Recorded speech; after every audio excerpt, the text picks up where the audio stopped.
오늘 우리에게 주시는 말씀은 여호수아 5장 2절에서 7절까지의 말씀입니다.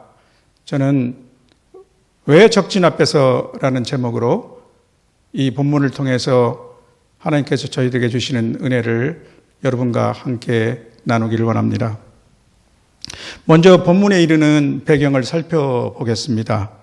이스라엘 백성은 40년의 광야 생활 끝에 드디어 꿈에 그리던 가나안 땅 앞에 도착했습니다.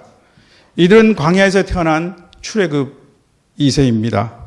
우리가 잘 아는 대로 지도자 모세는 이 가나안 땅에 내려다 보이는 느보산 비스가 산꼭대기에서 저 아래에 펼쳐지는 약속의 땅 가나안을 바라보며 외롭게 숨을 거두게 됩니다. 여호수아가 그의 뒤를 이었습니다. 성경은 신명기에서 여호수아기로 넘어갑니다. 여호수아의 지휘 아래 이스라엘 백성은 드디어 요단강 앞에 도착했습니다. 본문의 바로 전 여호수아 3장과 4장에서 전개되는 장면이죠. 그때 요단강은 물이 차올라 강둑까지 넘실대고 있었습니다. 제가 이스라엘은 2번 방문하는 기회를 가졌었는데 요단강은 이 폭이 아주 좁아서 실개천 같고 물도 굉장히 낮았습니다. 우리가 성경을 읽으면서 상상하는 것 중에서 이스라엘 현지에서 본 것 중에 가장 실망케 하는 것, 유일한 것이 요단강이 아니었는가 생각합니다. 그러나 이 성경에서 요단강은 아마 비가 많이 내리는 우기 때의 장면인 것 같습니다.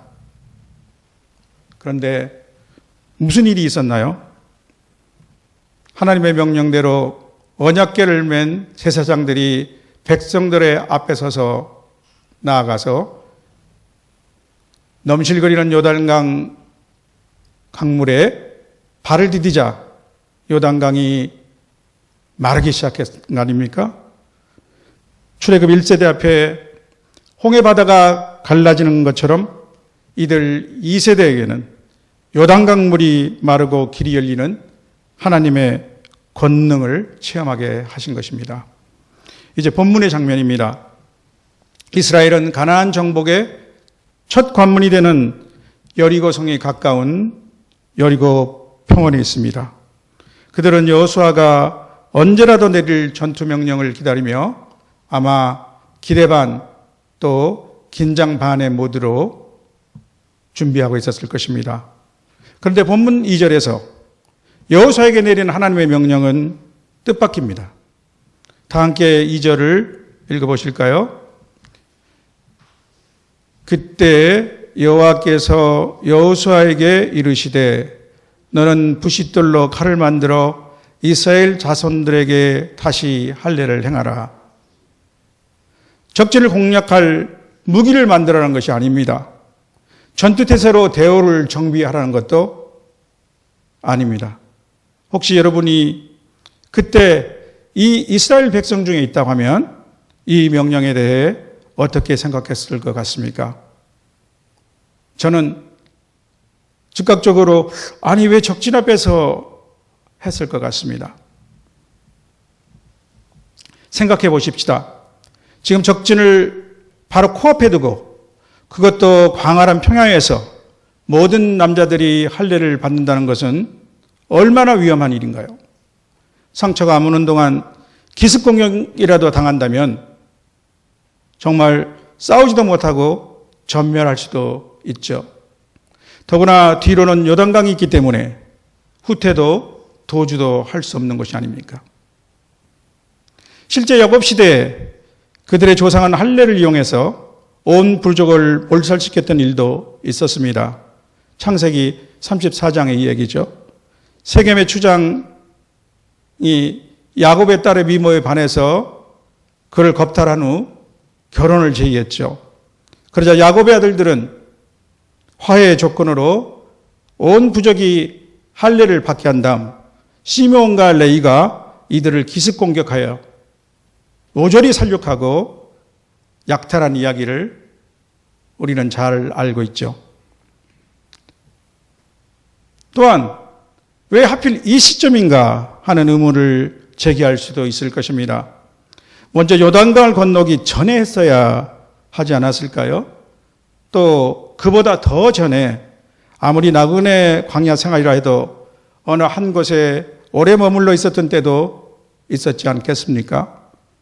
아니면 이왕 이 할례가 늦어진 이상 정복전쟁이 어느 정도 마무리된 시점에 하는 것이 더 적합할 수 있지 않겠어요?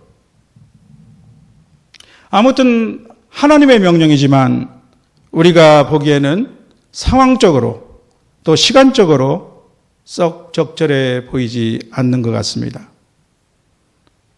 어쩌면 우리 신앙생활에서도 이와 비슷한 느낌을 갖게 되는 경우가 있을 것입니다. 무한경쟁의 시대에 우리 아이를 이 학원 저 학원에 보내서 더 공부시키고 또 특기를 하나라도 더 익히게 할 텐데 한가하게 신앙교육을 시키는 것이 과연 타당한 일인가? 코로나19로 가뜩이나 사업이 어려워지고 장래 전망도 불투명한데 선교 헌금이나 또 구제 헌금이라니. 그렇지 않아도 직장에서의 업무 부담이 늘어나서 죽을 지경인데 하필 이때 주일학교 교사를 맡아달라는 교회의 부탁이 있을 수도 있습니다. 또한 제 주위에는 전도를 하려면 진즉에 할 것이지 이제 눈도 잘 안 보이고 읽기도 불편할 뿐만 아니라 취미생활로 소일하며 평안하게 지내고 있는데 바로 이때 왜 예수 믿으라고 하냐 하시면서 난감해하는 사람들도 있습니다. 또 저는 몇십 년 전 미국 인류대학에서 공부를 하던 지인의 자녀와 젊은 엘리트 재원들이 갑자기 주님의 부르심을 받았다며 아프리카 오지로 선교사로 떠나는 얘기를 들은 적이 있습니다.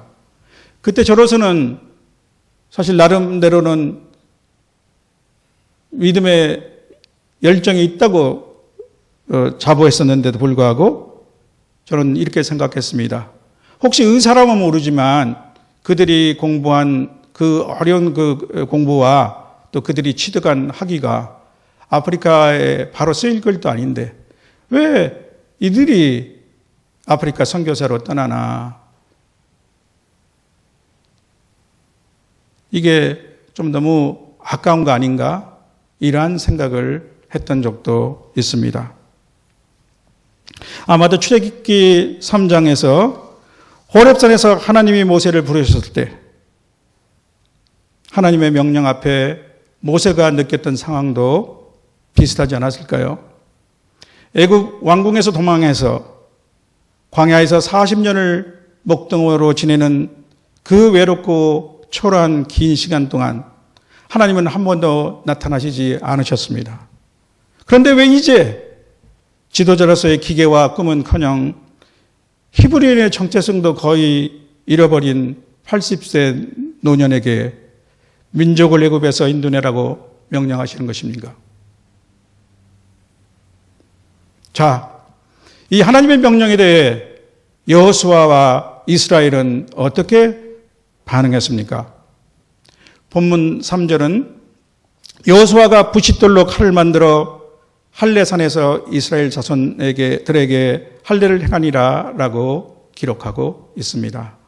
그런데 여기서 할례산은 이 원어를 직역하면 포피의 언덕이라는 뜻인데 중요한 것은 산보다는 언덕 또는 둔덕 정도로 번역하는 것이 좋습니다. 왜냐하면 현재 그들이 있는 곳은 산지가 아니라 이 앞과 뒤로 아주 높은 산맥이 만드는 깊은 협곡안 안에 있는 그 평지이기 때문입니다. 아무튼 이스라엘은 하나님의 명령에 즉각 순종한 것으로 보입니다. 어떤 면에서는 상당히 놀랄 만한 반응이죠. 아마 그들은 직전에 체험한 요단강물이 마르는 이적의 감동에 압도되어서 하나님의 명령에 이성적인 판단을 할 여지가 없었는지도 모르겠습니다. 그런데 사실 이들이 대적도 상황은 마찬가지였습니다. 본문 바로 앞 5장 1절은 이렇게 기록하고 있기 때문입니다. 요단 서쪽의 아모리 사람의 모든 왕들과 해변의 가나안 사람의 모든 왕들이 여호와께서 요단물을 이스라엘 자손들 앞에서 말리시고 우리를 건너게 하셨음을 듣고 마음이 녹았고 이스라엘 자손들 때문에 정신을 잃었더라. 여호와 이스라엘의 하나님이 행하신 권능에 대한 소문이 요단 너머뿐만 아니라 저 멀리 서쪽 지중해 해변까지 순식간에 날아간 것 같습니다. 서쪽 해변의 가나안 왕들까지도 간담이 서늘해지고 두려움으로 기절할 정도가 되었다는 것이죠. 요단강이 길을 내주는 이스라엘 백성을 우리가 어찌 막을 수 있단 말인가? 우린 꼼짝없이 죽었구나 하는 것이 그들의 상황이었습니다.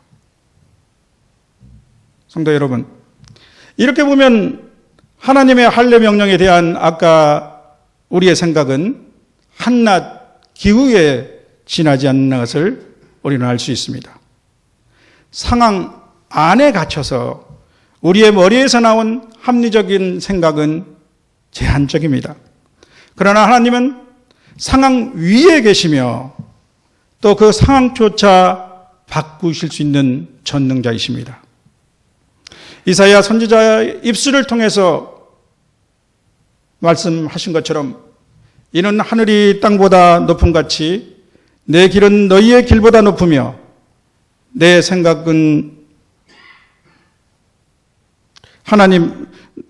내 생각은 너희의 생각보다 높음이라 하신 이 하나님의 생각은 우리의 생각과 비교할 수 없습니다.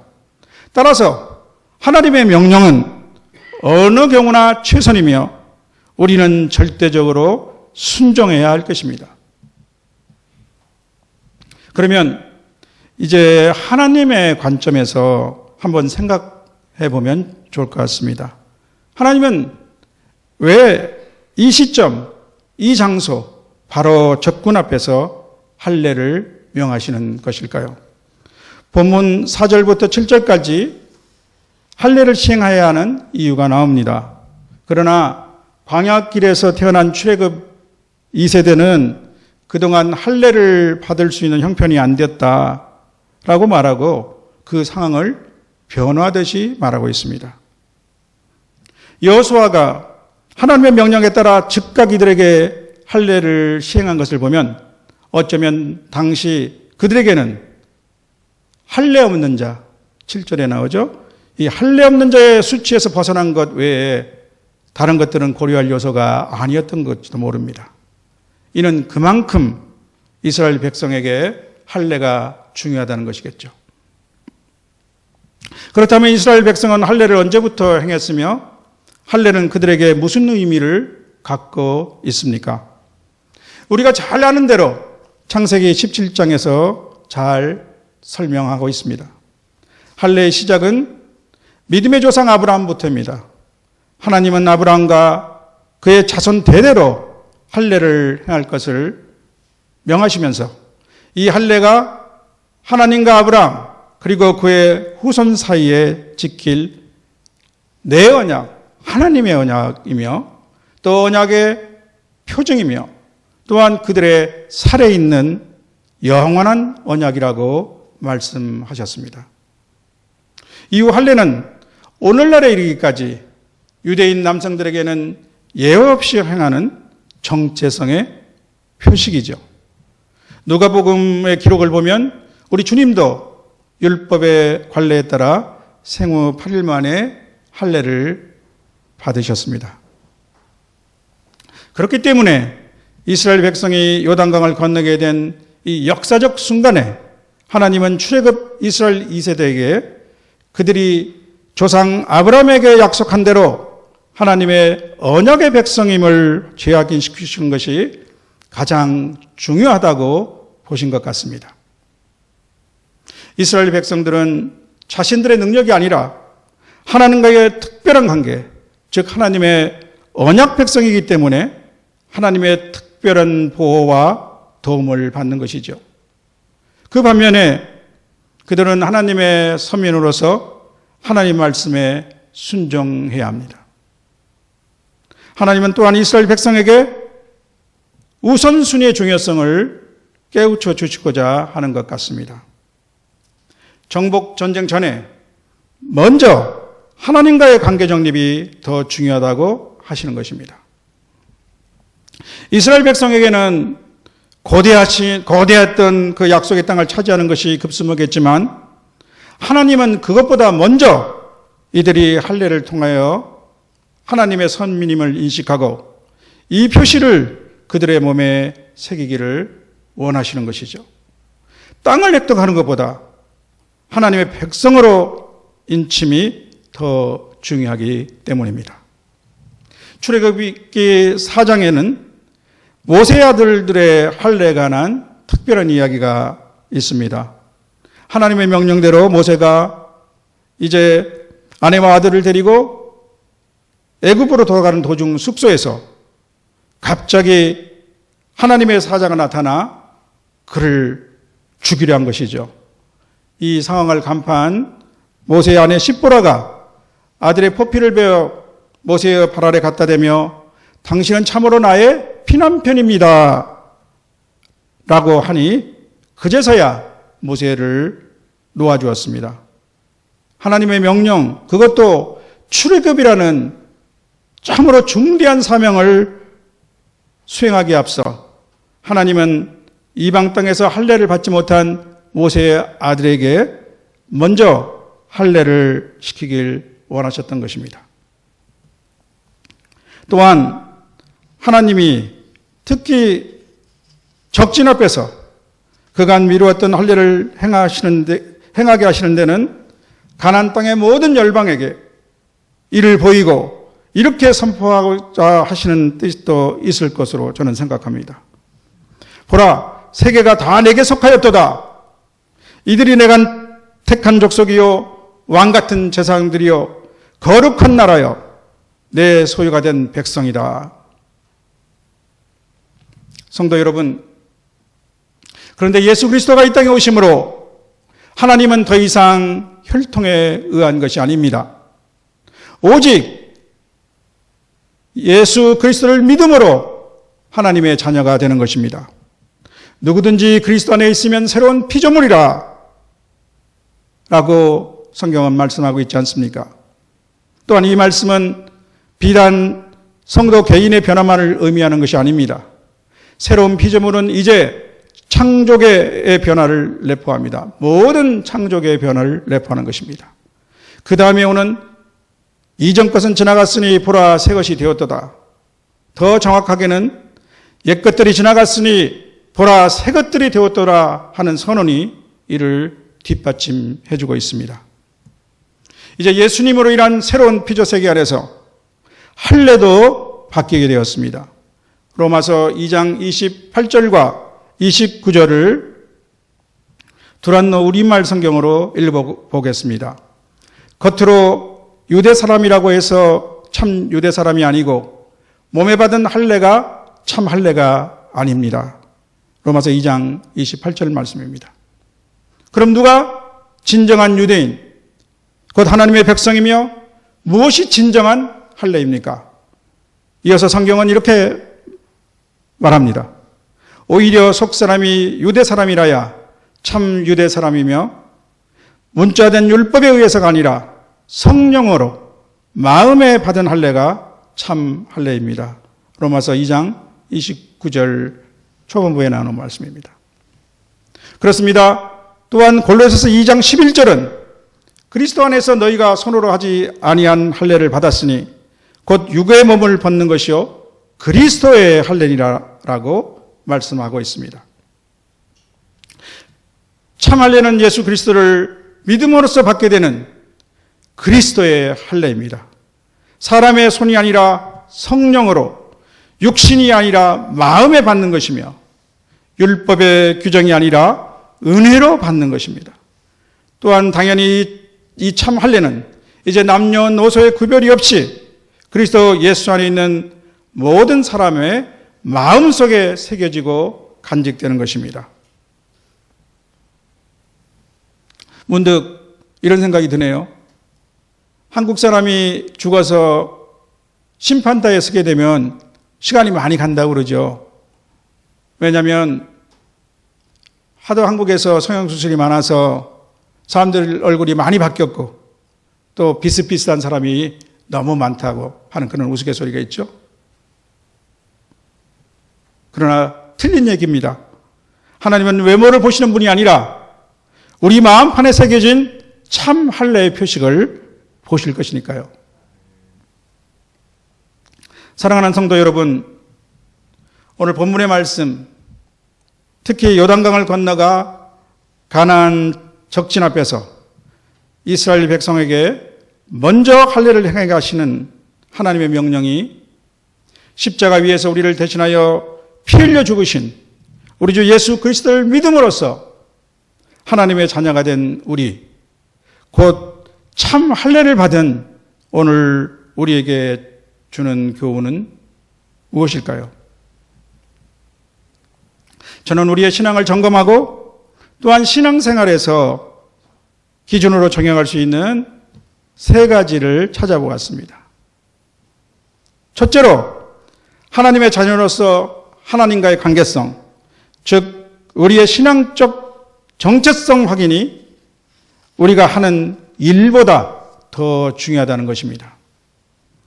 둘째로 예배와 기도 등 하나님과의 관계를 깊숙이 하는 것이 사명 수행을 위한 다른 모든 행동보다 우선해야 한다는 것입니다.